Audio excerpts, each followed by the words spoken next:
Welcome to TNPC exam classes.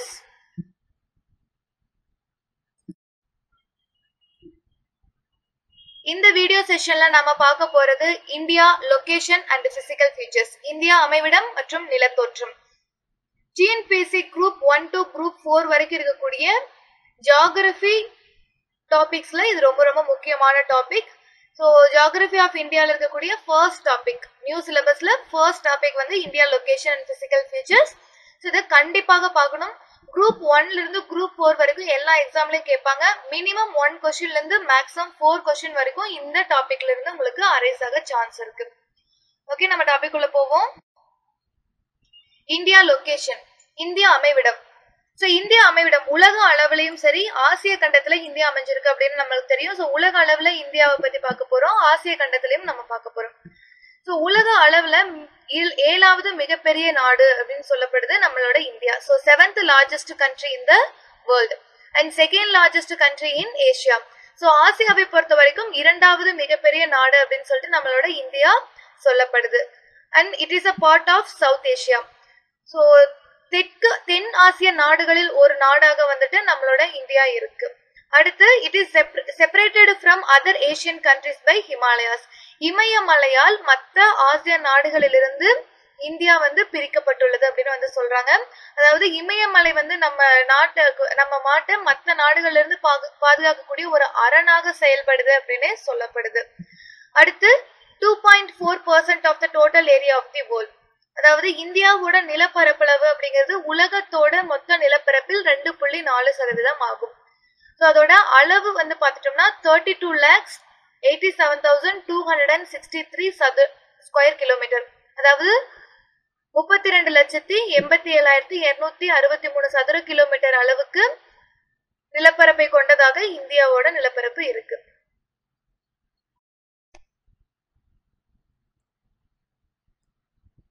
Land and water frontiers, நில மற்றும் நீர் எல்லைகள். இந்தியாவோட நெய்பர் கண்ட்ரிஸ் கூட எல்லைகளை வந்து இந்தியா ஷேர் பண்ணுது. ஸோ அந்த நீர் மற்றும் நில எல்லைகள் பத்தி பார்க்க போறோம். ஸோ இந்தியாவோட நில எல்லைகள் அப்படின்னு சொல்லக்கூடிய லேண்ட் ஃப்ரான்டியர்ஸோட அளவு நீளம் எவ்வளோன்னு பார்த்தோம்னா 15,200 kilometre. So 15,200 kilometre long land frontier வந்து இந்தியா வந்து மற்ற நாடுகளிடையே கொண்டுள்ளது. அடுத்து இந்தியாவுக்கு மேற்கு பகுதியில் வந்து எந்த நாடு இருக்கு அப்படின்னு வந்து பார்த்துட்டோம்னா பாகிஸ்தான். ஸோ மேற்கு பகுதியில் Pakistan in the west, Afghanistan in the north east. வடமேற்கு பகுதியில் ஆப்கானிஸ்தான் அப்படின்னு இருக்கக்கூடிய ஒரு நாடு அமைந்திருக்கு. அடுத்து China, Nepal and Bhutan in the north, அதாவது வடக்கு பகுதியில் இந்தியாவின் வட பகுதியில் வந்து சைனா, நேபாள் மற்றும் பூட்டானோட எல்லையை ஷேர் பண்றாங்க.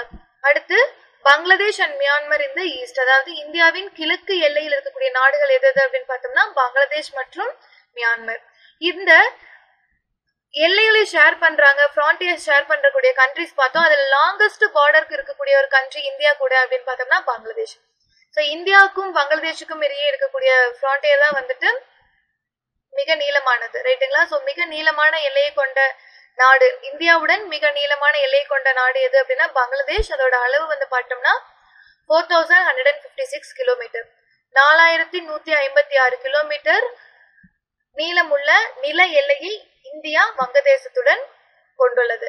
அதே சமயம் ஷார்டஸ்ட் பார்டர், அதாவது இருக்கலே ரொம்ப குட்டியான ரொம்ப குறுகிய எல்லையை கொண்ட ஒரு நாடு எது அப்படின்னு பார்த்துட்டோம்னா ஆப்கானிஸ்தான். ஸோ ஆப்கானிஸ்தானுக்கும் இந்தியாவுக்கும் இடையே உள்ள எல்லை தான் வந்துட்டு மிக குறைவான மிக குறுகிய எல்லை அப்படின்னு அழைக்கப்படுது. அதோட நீளம் வந்து 106 கிலோமீட்டர். ஸோ 106 கிலோமீட்டர் வந்து லென்த் ஆப்கானிஸ்தானுக்கும் இந்தியாவுக்கும் இடையே இருக்கக்கூடிய நில எல்லை.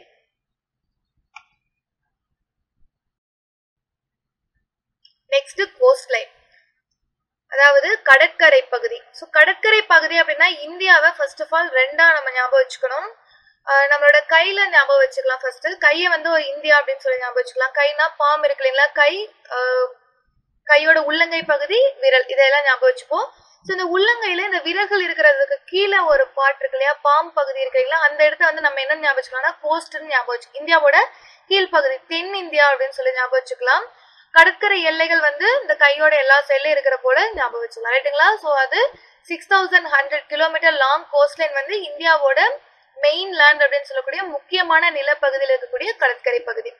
அதே சமயம் இந்தியாவோட மொத்த கடற்கரை பகுதியோட லென்த் எவ்வளவு அப்படின்னு பார்த்தோம்னா 7516.6 kilometre. So 7516.6 kilometre length coast line வந்து இந்தியாவோட actual coast line, total length of the coast line. So total length அப்படிங்கிறப்ப எந்தெந்த இடத்துல இருக்கக்கூடிய கடற்கரை பகுதிகள் எல்லாம் வரும் அப்படின்னா மெயின் லேண்ட் ஆஃப் இந்தியா, இந்தியாவின் 3 பக்கம் கடலால் சூழப்பட்டிருக்கும் அந்த 3 பக்கங்களில் இருக்கக்கூடிய கடற்கரை பகுதி பிளஸ் இந்தியா கிட்ட தீவுகள் இருக்கு, 2 தீவுகள் இருக்கு. ஃபர்ஸ்ட் வந்துட்டு அந்தமான் அண்ட் நிக்கோபர் தீவுகள் இருக்குங்களா, அந்தமான் மற்றும் நிக்கோபர் தீவோட அந்த தீவை சுத்தி இருக்கக்கூடிய கடற்கரை பகுதியும் வந்து ஆட் ஆகும். ஓகேங்களா. அதுக்கப்புறம் நம்மளோட லட்சத்தீவுகள் இருக்கு இல்லைங்களா, லட்சத்தீவை சுத்தி இருக்கக்கூடிய கடற்கரை பகுதியிலும் மொத்தமா ஆட் ஆகும். ஸோ இந்தியாவோட மெயின் லேண்ட் பிளஸ் ஐலாண்ட் இந்த 2 ஏரியால இருக்கக்கூடிய கடற்கரையை சேர்த்துனதான் வந்து total length of the coast line. So அதான் வந்து 7516.6 kilometre. And India and Sri Lanka separation Palk strait, அதாவது இந்தியாவையும் இலங்கையும் பிரிக்கும் குறுகிய ஆழமற்ற கடல் பகுதி தான் வந்து பாக் நீர்சந்தி எனப்படும். இந்த பாக் நீர்சந்தி அப்படிங்கிறது இந்தியாவுக்கும் ஸ்ரீலங்காவுக்கும் இடையே ஒரு எல்லையாக செயல்படுகிறது.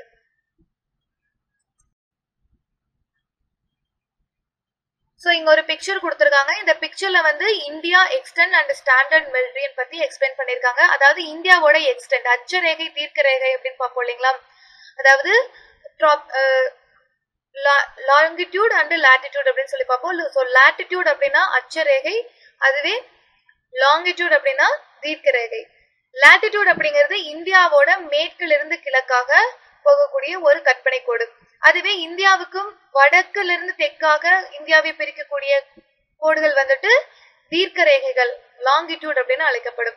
ஸோ இந்த கோடுகள் எல்லாமே கற்பனையான கோடுகள் தான். ஸோ இந்த கற்பனை கோடுகள் வந்து பூமத்திய ரேகையை மையமாக கொண்டு வரையப்பட்டிருக்கும். ரைட்டுங்களா. ஸோ இந்த கற்பனை கோடுகள் ஆரம்பிக்கிறதுல இடத்துல இருந்து பார்ப்போம். ஸோ இந்தியா ஆரம்பிக்கிற இடத்துல, அதாவது ஈக்குவேட்டர்ல இருந்து இந்தியா வந்து ஒரு 8 டிகிரி தள்ளி இருக்கும். ஸோ கன்னியாகுமரி தான் வந்து இருக்கலே தென்கோடி முனை அப்படின்னு சொல்லுவோம். ஸோ இந்த தென்கோடி முனையில இந்தியாவோட கன்னியாகுமரி இருக்கக்கூடிய தென்கோடி முனையில நம்ம இந்தியாவோட அட்சரேகை லாட்டிடியூட் எவ்வளவு அப்படின்னு பார்த்தோம்னா 8 டிகிரி 4 மினிட்ஸ் நார்த், 8 டிகிரி 4 நிமிடம் வட அச்சத்தை கொண்டதாக இருக்கும். அதுவே வடகோடி முனையில், இந்தியாவின் வடகோடி முனை எது? Kashmir, Jammu and Kashmir. So Jammu and காஷ்மீரோட வடகோடி முனையில் தீர்க்க ரேகையின் அளவு வந்து அச்சரேகையின் அளவு வந்து பார்த்துட்டோம்னா 37 டிகிரி 6 நிமிடங்கள் வட அச்சம். தென் இந்தியாவோட eastern most point and western most point அப்படின்னு சொல்லுவாங்க. ஸோ ஈஸ்டர்ன் மோஸ்ட் பாயிண்ட் எது அப்படின்னா அருணாச்சல பிரதேசம். அருணாச்சல பிரதேசம் இருக்கு இல்லைங்களா, அதுதான் வந்து ஈஸ்டர்ன் மோஸ்ட் பாயிண்ட். அந்த வெஸ்டர்ன் மோஸ்ட் பாயிண்ட், அதாவது மேற்கு கோடி பகுதி எது இந்தியாவோடது அப்படின்னு பார்த்தோம்னா ரான் ஆஃப் கட்ச் அப்படின்னு குஜராத்ல இருக்கக்கூடிய இடம். ஸோ இதோட தீர்க்க ரேகை அளவுகள் பார்த்துட்டோம் அப்படின்னா அருணாச்சல பிரதேசல அந்த இந்தியாவோட எல்லை பகுதியில் இருக்கக்கூடிய தீர்க்க ரேகை அளவு என்ன அப்படின்னா 97 டிகிரி 25 மினிட்ஸ் 25 நிமிடங்கள் கிழக்கு தீர்க்கம். அதே சமயம் குஜராத்தை பொறுத்த வரைக்கும் 68 டிகிரி 7 நிமிடம் கிழக்கு அச்சமாகவும் கிழக்கு தீர்க்கமாகவும் கொண்டதாக இருக்கும். ரைட்டுங்களா. ஸோ இந்தியா எக்ஸ்டென்ட் வந்துட்டு இவ்வளவுதான். ஸோ இந்தியாவோட தென்கோடியிலிருந்து வடகோடி வரைக்கும் இருக்கக்கூடிய அச்சரேகைகள் எக்ஸ்டென்ட் வந்து பார்த்தோம். அதே சமயம் கிழக்கு கோடியிலிருந்து மேற்கு கோடி வரைக்கும் இருக்கக்கூடிய தீர்க்க ரேகையோட எக்ஸ்டென்ட் வந்து பார்த்தாச்சு. தென் ஸ்டாண்டர்ட் மெரிடியன் அப்படின்னு சொல்லுவாங்க. இந்த ஸ்டாண்டர்ட் மெரிடியன் அப்படின்னா இந்தியாவோட திட்ட நேரம் அப்படின்னு சொல்லுவோம் இல்லையா, நம்ம வாட்ச்ல நம்ம யூஸ் பண்ணிட்டு இருக்கிற ஒரே டைம். ஸோ இது வந்து அருணாச்சல பிரதேசத்துக்கு போனாலும் சரி, குஜராத்துக்கு வந்தாலும் சரி, ஜம்மு அண்ட் காஷ்மீருக்கு போனாலும் சரி, கன்னியாகுமரிக்கு போனாலும் சரி, எங்க போனாலுமே ஒரே டைம் தான் மெயின்டைன் பண்றோம். பட் ஆனா ஆக்சுவலா வந்து இந்தியாவோட கிழகோட்ல இருந்து மேகோட்டுக்கு டைம் டிஃபரன்ஸ் வந்து 2 மணி நேரம் சொல்லுவாங்க. ஓகேங்களா. 2 மணி நேரம் டைம் டிஃபரன்ஸ் இருக்கு. பட் இந்தியா அப்படிங்கிறப்போ அலுவல் ரீதியாகவும் அபிஷியலாகவும் ஒரு டைம் மெயின்டைன் பண்ணோம் அப்படின்னு சொல்லிட்டு ஒரு ஸ்டாண்டர்ட் மெரிடியன் இந்திய திட்ட நேரம் அப்படின்னு மெயின்டைன் பண்றாங்க. அதற்கான தீர்க்க ரேகை வந்து எவ்வளவு அப்படின்னு பார்த்தோம்னா Indian standard meridian is 82 degree 30 minutes east, அதாவது 82 டிகிரி 30 நிமிடம் கிழக்கு தீர்க்க கோடை தான் வந்து நம்ம ஸ்டாண்டர்ட் மெரிடியனா ஃபாலோ பண்ணிட்டு இருக்கோம். ஸோ இது எங்க போகும் அப்படின்னா எக்ஸாக்டா சொல்ல போனா உத்தரப்பிரதேஷ்ல அலகாபாத் அப்படிங்கிற ஒரு டிஸ்ட்ரிக்ட்ல மிர்சாப்பூர் அப்படிங்கிற இடத்துல தான் இந்த ஸ்டாண்டர்ட் மெரிடியன் இருக்கு. ஸோ அந்த இடத்துல என்ன டைமோ அதை தான் வந்து ஆல் ஓவர் இந்தியாவில் நம்ம எல்லாருமே டைமா ஃபாலோ பண்ணிட்டு இருப்போம். ஸோ லொகேஷன் அண்ட் எக்ஸ்டென்ட், அமைவிடமும் பரப்பளவும். ஸோ இந்தியாவோட latitude 8 degree 4 minutes north to 37 degree 6 minutes north. India 8 degree 4 நிமிடம் வட அச்சம் முதல் 37 டிகிரி 6 நிமிடம் வட அச்சம் வரையிலும், 68 டிகிரி 7 நிமிடம் கிழக்கு தீர்க்கம் முதல் 97 டிகிரி 25 நிமிடம் கிழக்கு தீர்க்கம் வரையிலும் பரவியுள்ளது. ஸோ இந்தியாவோட அச்சரேகை தீர்க்க ரேகை வந்து எவ்வளவு தூரம் வரைக்கும் எந்த எக்ஸ்டென்ட் வரைக்கும் பரவி இருக்கு அப்படின்னு சொல்லிட்டு. தென் இந்தியா வந்து எங்க லொகேட் ஆயிருக்கு அப்படின்னா, நம்மளோட பூமியை வந்து ஒரு பால் மாதிரி இமேஜின் பண்ணிக்கோங்க. இந்த பால்ல ஒரு எண்டு வந்து நார்த்து, இன்னொரு எண்டு வந்துட்டு சவுத். ஓகேங்களா? இந்த இந்த பகுதியை இது ரெண்டா கட் பண்ணிக்கிறோம் அப்படின்னு ஞாபகம் வச்சுக்கோங்க. ஓகேங்களா? ஸோ பாலோட மத்திய பகுதியில ரெண்டா வந்து ஒரு நடுவுல கோடு போட்டிருக்கோம். ஸோ அதோட மேல் பகுதி வந்து நார்த்து, கீழ் பகுதி சவுத். அதே சமயம் இப்போ மறுபடியும் இன்னொரு கோடா பிரிக்கிறோம். ஓகேங்களா? ஸோ ஒரு ரவுண்ட் போட்டு அதை 4ஆ கட் பண்ணுவோம் இல்லைங்களா? 4 ஈக்குவல்ஸா கட் பண்றோம் அப்படின்னா அதுல மேல இருக்கக்கூடிய ஈக்குவல்ஸ் வந்து நார்தர்ன் ஹெமிஸ்பியர் அண்ட் கீழே இருக்கக்கூடியது சதர்ன் ஹெமிஸ்பியர் அப்படின்னு வச்சுப்போம். ரைட்டுங்களா? ஸோ இதுல ஃபர்தரா வந்துட்டு இன்னொரு கோடு போட்டிருப்போம் இல்லைங்களா? ஸோ அது வந்துட்டு அது வெஸ்டர்ன் ஹெமிஸ்பியர் ஈஸ்டர்ன் ஹெமிஸ்பியர் அப்படின்னு பிரிக்கும். ஸோ இந்தியா வந்து அதே போல பூமியில ஒரு கோடுகள் எல்லாம் போடப்பட்டதுன்னா அச்சரேகை தீர்க்க ரேகை அடிப்படையில் வந்து இந்தியா எப்படி பிரிக்கப்படுது அப்படின்னா, எந்த இடத்துல இருக்கு அப்படின்னு பார்த்தோம்னா நார்த் ஈஸ்டர்ன் ஹெமிஸ்பியர்ல இருக்கு அப்படின்னு சொல்லுவோம். அதாவது வடகிழக்கு அரைக்கோளத்தில் வந்து இந்தியா இருக்கு அப்படின்னு சொல்லப்படுது. இது ரொம்ப ரொம்ப முக்கியமான பாயிண்ட். ரைட்டுங்களா? இந்தியா வடகிழக்கு அரைக்கோளத்தில் இருக்கிறது. அடுத்து இந்தியாவோட சதர்ன் மோஸ்ட் பாயிண்ட் எது அப்படின்னு சொல்லி கேட்கிறாங்க. That is Pygmalion point or Indira point. So இந்தியாவோட சதர்ன் மோஸ்ட் பாயிண்ட் எங்க இருக்கு அப்படின்னு பார்த்தோம்னா அந்தமான் நிக்கோபர் தீவுகள்ல இருக்கு. ஸோ அந்தமான் நிக்கோபர் தீவுகள் இருக்குங்களா? அந்தமான் அப்படிங்கிறது வடக்கு பகுதியில் இருக்கக்கூடியது, நிக்கோபர் அப்படிங்கிறது தென் பகுதியில் இருக்கக்கூடியது. இந்த நிக்கோபர் தீவுகள்ல இருக்கக்கூடிய தென்கோடி முனை பேர் தான் இந்திரா பாயிண்ட் அப்படின்னு சொல்லுவாங்க. அதுதான் இந்தியா மொத்த இந்தியாவை பொறுத்த வரைக்கும் அதுதான் சதர்ன் மோஸ்ட் பாயிண்ட். ஸோ அதோட டிகிரி பார்த்துட்டோம்னா 6 degree 45 minutes north latitude, 6 degree 45 நிமிடம் வட அச்சத்தில் அந்தமான் நிக்கோபர் தீவு கோட்டத்தில் வந்து இந்திரா முனை அல்லது பிக்மேலியன் முனை வந்துட்டு இந்தியாவின் தென்கோடி முனையாக அமைந்துள்ளது. அதுவே இந்தியாவோட மெயின்லேண்ட் அப்படின்னு எடுத்தோம்னா நம்ம ஜெனரலா படிக்கக்கூடிய ஒரு மேப் இருக்கு இல்லைங்களா? இந்தியா மேப் இருக்கு இல்லையா? அதுல வந்து தென்கோடி முனை என்ன அப்படின்னு பார்த்தோம்னா கேப் கோமரின், கன்னியாகுமரியில கூடிய கேப் கோமரின். ஸோ இந்திய நிலப்பகுதியின் தென்கோடி வந்துட்டு குமரி முனையாகும். அதே சமயம் வடமுனை இந்திரா கோல் எனவும் ஜம்மு அண்ட் காஷ்மீர்ல தான் வடகோட்டில் இருக்கக்கூடிய மாநிலம். ஸோ இப்போ வந்து யூனியன் டெரிட்டரியா இருக்கு. ஸோ அந்த யூனியன் டெரிட்டரியில அந்த வடமுனையில வடகோட்டில் இருக்கக்கூடிய ஒரு முனை பேர் தான் வந்து இந்திரா கோல் அப்படின்னு அழைக்கப்படுகிறது. So southernmost point of India is Indira point, northernmost point of India is Indira goal.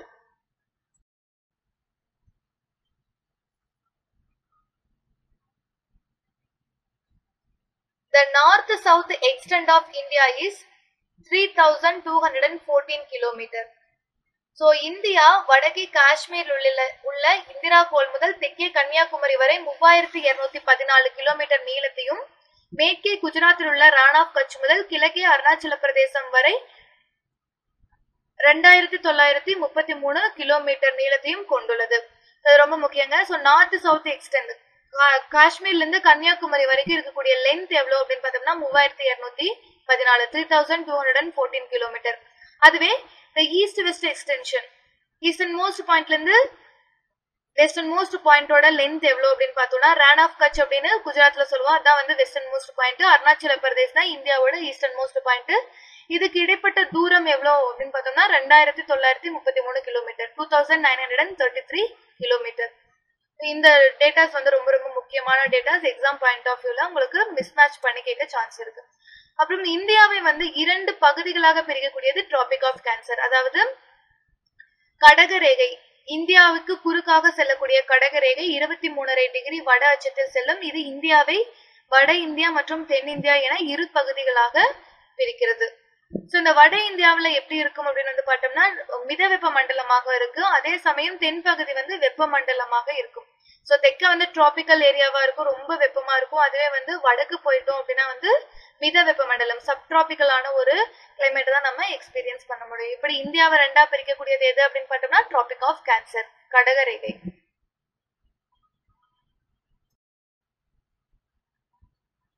So இங்க பிக்சர் கொடுத்துருக்காங்க. ஸோ இந்த பிக்சர்ல பாத்தீங்கன்னா தெரியும். ஸோ இந்திரா பாயிண்ட் அப்படிங்கிறது இந்தியாவோட கிழக்கே வந்து வங்காள விரிகுடாவில தான் வந்துட்டு, வங்காள விரிகுடா கடல் இருக்குங்களா, அங்கதான் வந்து அந்தமான் நிக்கோபர் தீவுகள் இருக்கும். இந்த நிக்கோபர் தீவுகளோட தென்கோடி முனையில இந்திரா பாயிண்ட் இருக்கு. இதுதான் இந்தியாவின் தென்கோடி முனை அப்படின்னு அழைக்கப்படும். ஸோ இன்னொரு பிக்சர்ல பாத்தீங்க அப்படின்னா இந்தியாவின் வடகோடி முனை அப்படின்னு சொல்லக்கூடிய நம்மளோட காஷ்மீர்ல இந்திரா கோல் எங்க இருக்கு அப்படின்னு சொல்லிட்டு கொடுத்துருக்காங்க. ஓகேங்களா. ஸோ அதான் வடக்கு இருக்கிறதுலயே வந்து ரொம்ப அட்மோஸ்ட் பாயிண்ட் அப்படின்னு சொல்லுவோம் இல்லைங்களா, வடகோடி முனை அப்படின்னு சொல்லுவோம் இல்லைங்களா, அதான் வந்து இந்திரா கோல் ஜம்மு அண்ட் காஷ்மீர்ல இருக்கு. ஸோ நம்ம அதை வந்து கையில இமேஜின் பண்ணோம் அப்படின்னா அந்த பெருவிரல் இருக்கு இல்லைங்களா, அதோட உச்சி தான் வந்து இந்திரா கோல் அப்படின்னு சொல்லுவோம் ஜம்மு அண்ட் காஷ்மீர்ல. அதே சமயம் கையில பாம் இருக்கு இல்லையா, கீழே வந்தோம் அப்படின்னா அதுல வந்து ஒரு லாஸ்ட் பாயிண்ட் வந்து இந்திரா பாயிண்ட் அப்படின்னு நம்ம ஞாபகம் வச்சுக்கலாம். ஸோ இப்படிதான் வந்து நம்மளோட மேப்பை இமேஜின் பண்ணிட்டு நம்ம படிக்கணும், ஞாபகம் வச்சுக்கிறதுக்காக ஈஸியா இருக்கும் இது மாதிரி படிக்கிறப்போ. நெக்ஸ்ட் இந்தியன் ஸ்டாண்டர்ட் டைம், இந்திய திட்ட நேரம். ஸோ இந்தியன் ஸ்டாண்டர்ட் மெரிடியன் அப்படின்னு சொல்லி பார்த்தோம் 82.5 டிகிரி. ஸோ அந்த 82.5 டிகிரி ஏன் வச்சிருக்காங்க அப்படின்னு நான் சொன்னேன். அதாவது கிழக்கோட்ல இருக்கக்கூடிய முனை, அதாவது அருணாச்சல பிரதேசல இருந்து குஜராத் வரைக்கும் இருக்கக்கூடிய டைம் டிஃபரன்ஸ் வந்து 2 hours அப்படின்னு சொன்னேன். அதுக்குள்ள நம்ம இந்தியாக்குள்ள போகக்கூடிய அச்சரேகைகளோட டிகிரி எவ்வளவு அப்படின்னு பார்த்தோம்னா 30 டிகிரி இருக்கும். ரைட்டுங்களா. இந்த 30 டிகிரிக்கும் ஒவ்வொரு டிகிரியும், அதாவது ஒவ்வொரு டிகிரி லாங்கிடியூடையும் கடப்பதற்கு, அந்த இடத்தை வந்து கடப்பதற்கு பூமி எடுத்துக்கொள்ளக்கூடிய நேரம், பூமி ஒரு நாளைக்கு அதாவது 24 மணி நேரத்துல 360 டிகிரியும் சுத்தி வந்துடும். ஓகேங்களா. இதுல ஒரு டிகிரிய வந்து கடக்கிறதுக்கு எடுத்துக்கொள்ளக்கூடிய நேரம் வந்து 4 நிமிடங்கள். ஓகேங்களா.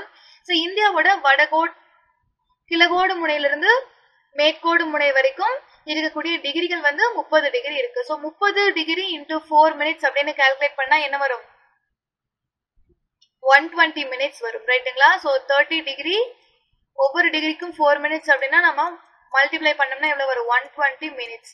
ஸோ 120 மினிட்ஸ் அப்படிங்கிறது அப்ராக்சிமேட்டா நம்மளுக்கு 2 hours, எக்ஸாக்டா 2 hours இல்லைங்களா. ஸோ இங்க வந்து 30 டிகிரி இல்லாம 29.18 டிகிரி அப்படின்னு சொல்லிட்டு எக்ஸாக்டிவ் கொடுத்துருக்காங்க. அது 4ஆல நம்ம மல்டிப்ளை பண்றப்போ எக்ஸாக்டா வருது 1 hour 57 minutes 12 seconds அப்படின்னு கொடுக்குறாங்க. இது அப்ராக்சிமேட்டா 2 hours அப்படின்னு சொல்றாங்க. ரைட்டுங்களா. இதான் வந்து இந்தியாவோட கிழக்கோட்டு முனைக்கும் மேற்கோட்டு முனைக்கும் இடைப்பட்ட டைம் டிஃபரன்ஸ். இந்த டைம் டிஃபரன்ஸை வச்சு நம்ம வந்து ஒரு அபிஷியலா எந்த வேலையுமே செய்ய முடியாது. அதனால இந்தியாவோட ஸ்டாண்டர்ட் டைம் அப்படின்னு ஒண்ணு பிக்ஸ் பண்றாங்க. அதாவது நம்ம குஜராத்ல ரான் ஆஃப் கட்ச்ல இருந்து தொடங்கி ஒருத்தவங்க வந்து ஒரே ஸ்பீட்ல கிளம்பி போறாங்க. அதே சமயம் அருணாச்சல பிரதேசல இருந்து கிழக்கோட்டு முனையில இருக்கக்கூடிய அருணாச்சல பிரதேசல இருந்து ஒருத்தர் கிளம்பி வர்றாங்க. 2 பேரும் சேம் ஸ்பீட்ல வர்றப்போ எந்த இடத்துல மீட் பண்ணுவாங்க அப்படின்னா 82.5 டிகிரி 30 மினிட்ஸ் ஈஸ்ட் லாங்கிடியூட்ல தான் வந்து மீட் பண்ணுவாங்க. அதான் வந்து exact mid point. East to west போறப்ப எக்ஸாக்ட் மிட் பாயிண்ட் வந்து 82.5 டிகிரி ஈஸ்ட் லாங்கிடியூட். ஸோ அந்த பாயிண்ட்ல என்ன டைம் இருக்கோ அதை தான் நம்ம இந்தியன் ஸ்டாண்டர்ட் டைம் அப்படின்னு சொல்லி இந்திய திட்ட நேரம் அப்படின்னு நம்ம எடுத்துட்டு அதை தான் நம்ம ஃபாலோ பண்ணிட்டு இருக்கோம் ஓவரால் இந்தியால. ஸோ இந்த இந்தியன் ஸ்டாண்டர்ட் மெரிடியன் 82.5 டிகிரி எந்த ஊர்ல இருக்கு அப்படின்னு வந்து பார்த்தோம்னா அலகாபாத். ஸோ அலகாபாத் எங்க இருக்கு, யூபி. ஸோ உத்தரப்பிரதேசத்தில் அலகாபாத்தில் மிர்சாப்பூர் அப்படிங்கிற இடத்துல தான் வந்து இந்த இந்தியன் ஸ்டாண்டர்ட் டைம் இருக்கு.